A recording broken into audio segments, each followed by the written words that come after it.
Summer is upon us.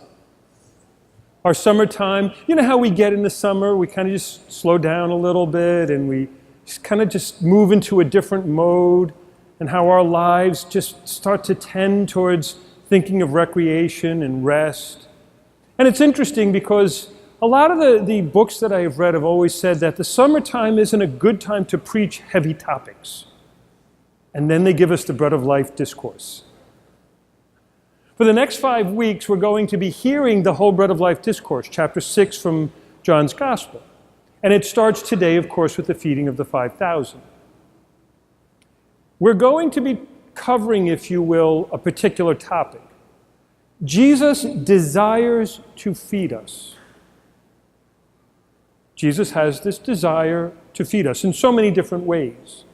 You know, isn't it interesting when you look around you every day, just about everything involves food? I mean, food is an essential part of our existence. So we do at least a couple of times a day have to sit down and enjoy a meal. And when you look at it, food is always a centerpiece, even when we have gatherings and when we get together. This time of year, as I said earlier, to the children, there are barbecues going, and we have all of these special events that are primarily built around delicious food, of getting together and relaxing and enjoying a good meal. You ever notice too, maybe you're watching a ball game or you're watching a TV show, and it's about that time of day, maybe it's about dinner time, it's in the evening, and the first commercial that pops up is for some fast food restaurant, and they're showing you this delicious looking hamburger, and then they have this chicken sandwich, and you're just looking at it and you're like, maybe I should get in my car and go get that, huh? And they know in advertising that they can get you. They know how to get you. And let's face it, a lot of times with their advertising, it looks so delicious. And we start getting really hungry for it and we kind of pine for it. But we also kind of know implicitly too that that's really not good food. It looks delicious and it'll go down nice, but a lot of that fast food is just not all that healthy. Or if you remember that guy, that reporter that went and did that thing where he ate McDonald's every day for every meal for 30 days straight. They called it Supersize Me, and it supersized him. I mean, it's amazing how we can be pulled in and fed something that really isn't good for us. And we'll go and eat food that really isn't the best for us. I remember in my previous assignment one day, I was making a couple of hot dogs, and the pastor came in, he was in his 70s, and he goes, I used to love to have hot dogs. I said, I'll make you some if you want. He goes, I can't. My doctor told me I can't do that, too much sodium. And then he smiled and he goes, and your doctor will be saying it to you soon too. We know these things, and we have to, but yet we still can be tempted by them, and we can be pulled into these things. Jesus desires to feed us. And he just fed 5,000 without any effort whatsoever. We heard a similar thing in the first reading, where the prophet was able to feed a multitude with next to nothing. You know, it's interesting how that happens, and it's interesting how we see these things. And let's face it, it's John's gospel, so there's a much deeper meaning, because John isn't just going to give us something that's superficial. He's going to have a much deeper point that he's making. And we're going to hear it very clearly in the coming weeks as we unfold the Bread of Life discourse. And as Jesus will even say, unless you eat the flesh of the Son of Man and drink of his blood, you will have no life within you. Unless you eat healthy spiritual food, you will have no life within you. Jesus does desire to feed us. But we have to be very careful, because just like with regular food, we can sometimes be attracted to things that are not the best for our soul. We can be attracted to things that aren't necessarily going to be feeding us spiritually the way Jesus desires to feed us. We're sure, look around our culture today. Look at some of the things that are valued in our culture today, and it's everywhere. I mean, not just advertising to get us to eat junk food. That's one thing. They know how to do that. But all of the other messages that are out there, we're surrounded in TV shows and in movies, and we're surrounded through our education systems and in other ways with a lot of these things that sound good and might be enticing, but aren't very healthy for our spiritual soul. And we need to be fed on truth and goodness. We need to be encouraged to be men and women of God, to be children of God, and to live a life worthy, as St. Paul told us in the second reading. We're going to be also paralleling the readings from Ephesians. So please make sure you do read the letter to the Ephesians. We picked up at chapter 4 today. But that letter that he's writing to the Ephesians, he's trying to encourage them, and he's trying to say to them, there's a better way. And you know what it is. Live that truth, embrace that truth, accept the truth of Jesus Christ. You know, my dear brothers and sisters, so often it's easy to get caught up in what's around us. We can become somewhat of a function of the world around us. And sometimes we're just getting that negative food, that bad food for our souls. And we don't even notice how it's taking its effect upon us. I don't know how many times I've had someone come in and I can see right away that they're spiritually starved. I mean, so many people, they're spiritually starved. They're hungering for good spiritual food and finding none.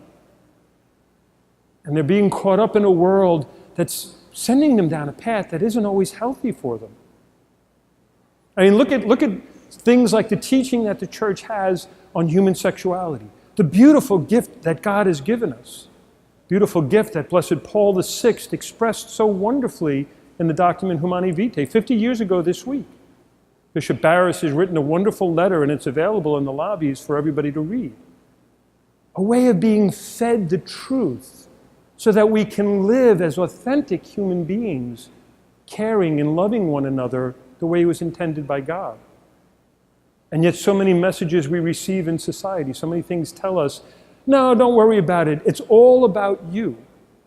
It's all about you getting what you want, eating what you want to eat, and treating people the way you want to treat them, and using them for your pleasure. I mean, when you look at it, most people today are not learning about human sexuality, certainly from the Gospels or certainly from the church. They're telling us that internet pornography has basically taken over. How many young people now are addicted to it and watch it on a regular basis, and it's not even close to what's accurate. And yet that's what they begin to believe to be good. And yet we know better. You've been fed with the food of Christ. He desires to feed you that goodness. And I don't know any parent in the world that would feed their child junk, at least not on purpose. And yet we need to be fed. And that means that certain things have to kind of fall in place for us. We have to start to recognize what's around us, what we're actually being fed, and recognize, like when we're eating the junk food, you know how like when people eat junk food for a while, this guy in Super Size Me, he noticed he lost energy, even though he was getting a lot of calories. He lost certain desires. He started to put on some weight. He wasn't feeling so good. He knew there was something wrong in his body. And a lot of us know there's something wrong in our souls. We're depressed. We're anxious. We don't get it. We're overwhelmed. And then someone says, well, maybe you should say a prayer. I do pray. Okay.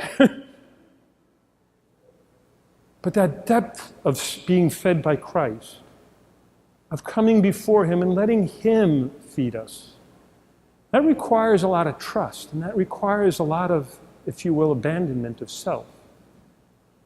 You know, my dear brothers and sisters, Jesus desires your good. He desires to give you healthy spiritual food. And He's doing it all the time. He's there and doing it. But we have to be the ones receptive. We're the ones that have to say, when we see that other food, no, that's garbage. I can't consume that. I have to consume the food of Christ. Which means having a very strong prayer life, which means having our lives based in the Scriptures and reading the Scriptures all the time, which means turning off the world, if you will. The worldly enticements, St. Paul is going to tell us, don't help. They mislead and they misguide, and not necessarily with intent, but they just do. God has given us certain passions, certain desires, so that we do good and healthy things. I mean, He put this thing called hunger in us, and He gave us food to eat, but He also said, eat healthy and eat well. And so we have to feed ourselves with good and healthy food, both physically and spiritually. So in the coming weeks, I'm going to ask you to start to focus a little bit more on what we're hearing from Jesus. To listen to these words and be prepared when you arrive. In the 5th week of this series, we're going to hear from Ephesians that great image of Jesus marrying us. Of Jesus, the great image of Christ in the church, in a union so intimate like husband and wife. He desires to give himself to us fully and totally, most especially in the Eucharist and in the sacraments. Totally feeding us and totally caring for us as a spouse would for his wife. And so, my dear brothers and sisters, start to hear Jesus saying, I want you to be alive. I want you to be vibrant. I want you to have good and healthy food. I don't want all of the pain and the anguish. I don't want all of the suffering to overwhelm you and to pull you down. I want to be the one to lift you up. And today, my dear brothers and sisters, Jesus desires to feed you with that vibrant food, that healthy food, that wonderful food. And so we're going to hear how we need to be more receptive to the good and the true. How we have to recognize that as a people on a journey, we need to be fed constantly so that we're strong for the journey. We're going to hear all of these different stories and different passages that are going to remind us we were built for something greater. We were created for God and God alone. And it is the hand of the Lord that feeds us. He's the one that answers all of your needs. So together as brothers and sisters, we build one another up and accept the food of Christ and share that food with others. God loves you tremendously and he wants the best for you. Open your hearts to him and I guarantee he will feed you with the best and greatest food. And you will start to recognize how wonderful it is when you live in the freedom of the child, as being a child of God.